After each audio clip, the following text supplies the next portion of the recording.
அதே போல அன்னபாரதி அவர்கள் இந்த குறிப்பிட்ட பீரியட்ல கண்டிப்பா சார் கிட்டத்தட்ட எனக்கு தெரிஞ்சு 26 விருதுகள் நன்றி நன்றி நன்றி வாங்கலாம் நினைச்சாங்க.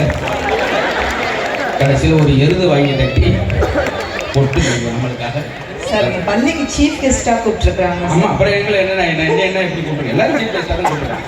அதுக்காக என்ன செய்ய முடியும், உண்மையிலேயே நகைச்சுவையாக சொன்னா கூட எனக்கு தெரிஞ்சு இந்த வயசுல 43 நாடுகள் போகலாம் நினைச்சாங்க. கடைசியில் நீங்க தர்மபுரி கூப்பிட்டதே அவங்களுக்கு ஒரு நாடு மாதிரி தான் சார். 2 வார்த்தை என்ன நேற்று சொன்னாங்க, நான் ஒரு நாடு போயிருக்கேன் சார். என்னம்மா, செட்டிநாடு போயிருக்கேன் சார், போட்டு நாட்டுக்கோழி சாப்பிட்டு வந்தேன் அப்படின்னா. ஆனா இதெல்லாம் நகைச்சுவையாக சொன்னா கூட இல்ல இல்ல, அன்னபாரதியை விட அவங்க அப்பா தான் எனக்கு ரொம்ப பிடிக்கும். அப்படி ஒரு மனுஷன் வாழ்ந்தா வாழணும். சமூக சேவை உள்ள இன்னைக்கு திருநெல்வேலியில ஒரு 20-30 வீடுல அடுப்பு இருக்குன்னா அதுக்கு அவங்க அப்பா தர்மராஜ் தான் காரணம். அவர் தான் தினம் சிலிண்டர் போடுறோம். ஒரு நாள் வராட்டி பதில் ஏப்பா தர்மராஜ் எங்க இருக்க, ரசம் கொதிச்சுக்கிட்டு இருக்கு. ரசம் கொதிக்காது சார், டீஸ்பூட்டியோட விழுந்து சிலிண்டர் ஓட வர்றோம். பரவாயில்ல, சந்தோஷம். பேசுங்க மேடம். இந்த குழந்தைகளுக்கு உங்களுடைய அட்வைஸ் கொடுங்க, பெற்றோருக்கு உங்க ஆலோசனை கொடுங்க. ஒரு 10 நிமிடம் வாட்ஸ்அப்ல கொடுங்க, இங்க டைம் கிடையாது. சாருக்கு ஒரு பெரிய கைத்தடல் கொடுத்துடலாம். தன்னுடைய நகைச்சுவை தமிழ் மூலமாக கிட்டத்தட்ட 100 நாடுகள் வரைக்கும் சென்று the first stand-up காமெடியை மதுரை முத்து சாருக்கு ஒரு பெரிய அரங்கு நிறைந்த ஒரு கைத்தடல் கொடுத்துடலாம். நன்றி நன்றி நன்றி, தேங்க்யூ சார். ஏன்னா அப்படி கைத்தடல் கொடுத்தா தான் அடுத்து பேச விடுவார். அவர் ஒரு 10 நிமிஷம். வள்ளுவன் வாக்கினிலே பிறந்து கம்பன் கைகளிலே தவழ்ந்து கண்ணதாசனின் காதலியாய் கல்லுக்குள் சிலையாய் மண்ணுக்குள் நீராய் விண்ணுக்குள் மலையாய் உனக்குள் நானாய் எனக்குள் நீயாய் நமக்குள் நாமாய் நம்மள் வித்தாக கலந்துட்ட சத்தான தமிழுக்கு முத்தான முதற்கோடி வணக்கங்கள். உண்மையிலே ரொம்ப பெருமையாக இருக்கிறது. எத்தகைய கல்வி மன வலிமையை தருகிறதோ, எத்தகைய கல்வி விரிந்த அறிவை தருகிறதோ, எத்தகைய கல்வி சுய ஒழுக்கத்தை தருகிறதோ அத்தகைய கல்விதான் சிறந்த கல்வின்னு சுவாமி விவேகானந்தர் சொல்லியிருப்பாரு. அப்படிப்பட்ட கல்வியை கொடுக்கக்கூடிய அருமையான ஒரு பள்ளி நிறுவனம் தான் Shri Vishwabharati matric higher secondary school அப்படின்ட்டு சொன்னா அதோட மட்டுமல்லாமல் லிட்டில் வில்லே பிரீமியம் ஸ்கூல் இந்த தருமபுரி மாவட்டத்தில் அருமையான ஒரு பள்ளிக்கூடம். ஒரு பள்ளிக்கூடம் திறக்கப்படும் பொழுது 100 சிறைச்சாலை கதவுகள் மூடப்படுதுன்னு சொல்லுவாங்க. ஒரு நாட்டின் எதிர்காலம் அந்த நாட்டோட வகுப்பறைகளில் தீர்மானிக்கப்படுகிறது அப்படின்னு சொல்லுவாங்க. உண்மையிலே ஒரு அருமையான ஒரு பள்ளிக்கூடம். நானும் உண்மையிலே சார் சொன்ன மாதிரி கீழே உட்காந்து அந்த சின்ன சின்ன அந்த மழலை குழந்தைகள் அருமையான ஆடினாங்க. அந்த குழந்தைகளுக்கு ஒரு பெரிய அரங்கு நிறைந்த ஒரு கைத்தடல் கொடுத்துடலாம். அந்த குழந்தைகள் டான்ஸ் ஆடும்பொழுதுதான் என்னுடைய பள்ளி பிரிவு நினைவுகள்லாம் ஞாபகத்துக்கு வந்துச்சு. நான் மேடை ஏறி டான்ஸ் ஆடினது, பேச்சு போட்டியா இருக்கட்டும். இன்னைக்கு அன்னபாரதி அப்படின்னு மேடையில் நிற்கிறேன் அப்படின்னா அது சின்ன பிள்ளைகளே மேடை ஏறி பழக்கம் தான். இன்னைக்கு இந்த இடத்துல மைக் பிடிச்சிட்டு பேசுறேன் அப்படின்னு சொன்னா அது விளையும் பயிர் முளையிலேயே தெரியும் அப்படின்னு சொன்னா கவிஞர் வாலி அழகா சொல்வார், ஊக்குவிக்கும் ஆள் இருந்தால் ஊக்குவிப்பவன் கூட தேக்குவிப்பானா. அப்படி ஊக்குவிக்கக்கூடிய ஆசிரியர் பெருந்தைகளுக்கு ஒரு பெரிய உற்சாகமான ஒரு கைத்தடல் உங்களுக்கு கொடுத்துடலாம்.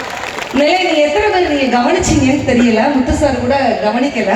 ஒரு சின்ன வண்ணத்து பூச்சி இந்த கேம்பஸ்குள்ள உள்ள பறந்து வந்துச்சு. உள்ள வரும்போது பாத்தீங்கன்னா அதோட முகம் வந்து படப்படன்னு சிரிச்சு முகமா அவ்வளவு தூரம் சந்தோஷமா தன்னுடைய சிறகை விரிச்சிட்டு உள்ள வந்துச்சு. நைட்ல வண்ணத்து பூச்சி வரும் சார், அது ரொம்ப நிறைய எம்எஸ்சி எம்ஃபில் படிச்சவங்களுக்கு எனக்கு தெரியும். வெளியில போகும்போது பாத்தீங்கன்னா அதோட முகம் ரொம்ப சேடா சோகமா இருந்துச்சு.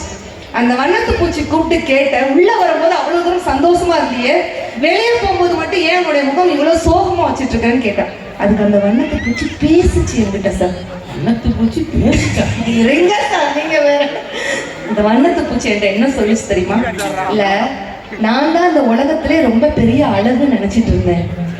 விஸ்வபாரதி மெட்ரிக் பள்ளிக்கூடத்துக்கு வந்ததுக்கு அப்புறம் தான் தெரியுது என்னை விட பல அழகான வண்ணத்து பூச்சிகள் இங்கே பறந்து கொண்டிருக்கின்றன அப்படின்னு சொன்னா அவ்வளவு தூரம் அந்த எல்லா வண்ணத்து பூச்சிகளும் ரசிச்சு கைத்தல கொடுக்குறாங்க. பார்த்தீங்களா, உண்மையிலே சந்தோஷமா இருக்கு. நீங்க பெரியவங்க இருக்கிறாங்க, சின்ன குழந்தைகள் இருக்கிறாங்க, எல்லாத்தையும் தாண்டி அந்த கால தலைமுறைக்கும் இந்த கால தலைமுறைக்கும் என்ன வித்தியாசம் நீங்க சொல்லுங்க மேடம். நீங்க எல்லாம் அந்த காலத்துல பள்ளிக்கூடத்துல படிச்சிருப்பீங்க.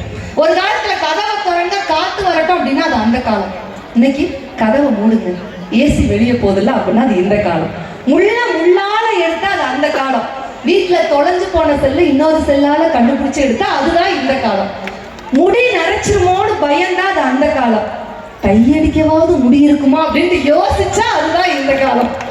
காதலிக்கு தாஜ்மஹால் கெட்டினா அதிசயம் அன்னைக்கு, காதலியே கெட்டினா தான் அதிசயம் இன்னைக்கு. ரைட்டா? ஒரு காலத்துல தப்பு செஞ்சா பெரியவங்க நம்மளை தண்டிப்பாங்க, கண்டிப்பாங்க. அப்படிதானே? ஒரு தவறு செய்தான் அதை தெரிந்து செய்தான் அவன் தேவன் என்றாலும் விடமாட்டேன், உடல் உழைக்க சொல்வேன் அதில் பிழைக்க சொல்வேன், அவர் உரிமை பொருட்களை தொடமாட்டேன். முன்பு இயேசு வந்தார், பின்பு காந்தி வந்தார், இந்த மானிட திருந்திட பிறந்தார், அவர் திருந்தவில்லை, மனம் வருந்தவில்லை, அந்த மேலோர் சொன்னதை மறந்தார், அந்த மேலோர் சொன்னதை மறந்தார். இது எப்போ? ஒன்ஸ் அபான் எ டைம், லாங் லாங் அகோ. ஒரு தவறு செய்தால் தெரிந்து செய்தால் தேவன் என்றாலும் விட மாட்டேன். இன்னைக்கும் ஒரு பாட்டு போட்டிருக்காங்க மேடம், என்ன தெரியுமா?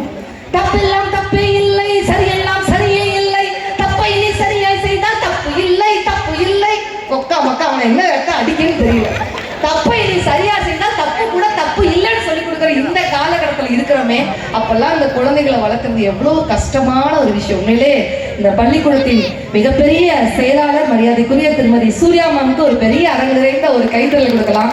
நிச்சயமா அந்த குழந்தையும் ரொம்ப சூப்பரா பெர்ஃபார்ம் பண்ணிங்களா தங்க, அழகா சிரிச்சுக்கிட்டே பண்ணீங்க பப்ளியா.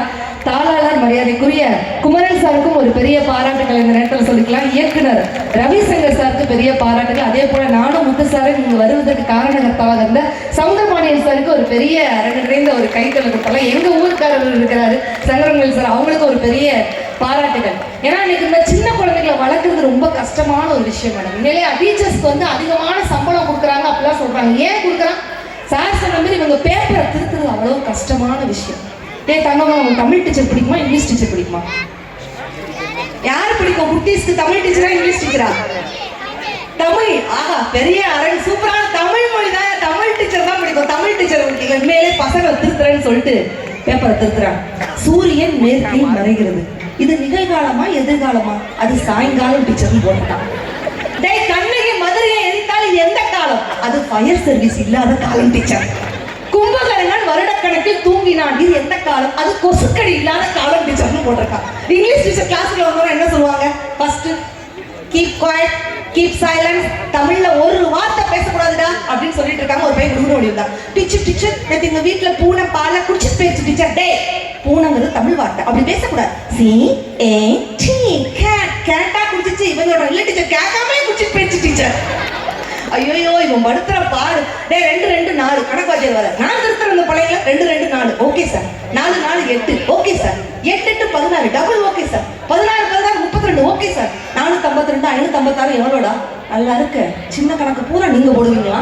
பெருசா எங்க கிட்ட தள்ளுறீங்களா அப்படின்னு கேட்கறான். டே ஓன்ட்ட 2 இட்லி இருக்குது, ஏன்ட்ட 2 இட்லி இருக்குது. ஓன்ட்ட இருக்க 2 இட்லி ஏன்ட்ட கொடுத்துட்டா ஓன்ட்ட என்னடா இருக்குங்கிற, என்கிட்ட சட்னியும் சாம்பாரும் இருக்கும் வாங்குறான். ஐயோ, ஒரு பையன் வேகமா அப்பாட்ட ஓடி வந்து கேட்கறான், அப்பா அந்த உலகத்துல நாய்ங்கிறாங்க பேய்ங்கிறாங்க தெண்டோங்கிறாங்க முண்டோங்கிறாங்க, எனக்கு ஒண்ணுமே புரியலப்பா. அப்பா சொல்றாங்க, டேய் நான் தாண்டா நாய், உங்க அம்மா தாண்டா பேய், நம்ம வீட்டுக்கு வரவங்கள விருந்தாளிகள் அதாண்டா தெண்டோம், நம்ம வீட்டுல கிடக்கல சேர் அதாண்டா முண்டோம், உங்க அம்மா காப்பிங்கிற பேர்ல காலையில ஒரு கலங்கி தண்ணியை ஊத்துறாங்க அதுக்கு பேர் தாண்டா விஷம் தான். பையன் தெளிவா மனப்பட மாட்டான். ஓ நாயினா அப்பா பேயின்னு அம்மா, வீட்டுக்கு வரக்கூடிய கெஸ்ட் தான் தெண்டோம், வீட்டுல கிடக்கிற சேர் தான் முண்டோம், அம்மா போடுற காஃபி தான் விஷம் மனப்பட மாட்டாங்க. அடுத்த நாள் காலையில அப்பா ஆபீஸ் போயிருந்தாரு. அந்த நேரம் பார்த்து அம்மா குளிச்சிட்டு இருக்காங்க. அந்த நேரம் பார்த்து வீட்டுக்கு விருந்தாளிகளே வந்துட்டாங்க. பையன் தெளிவா சொல்றான், வாங்க தெண்டங்களே வாங்க, முண்டத்துல உட்காருங்க, நாய் ஆபீஸ் போயிருக்கு, பேய் குளிச்சிட்டு இருக்கு, ஒரு கப் விஷம் தர குடிக்கிறீங்களா அப்படின்னு இருக்கான். வந்தவர் துண்டைக்கான துணியக்கான தெரிச்சு ஓடினாங்கன்னா என்ன அர்த்தம்? குழந்தைகளுக்கு நாம என்ன சொல்லி கொடுக்குறோமோ அதுதான் செய்யும்.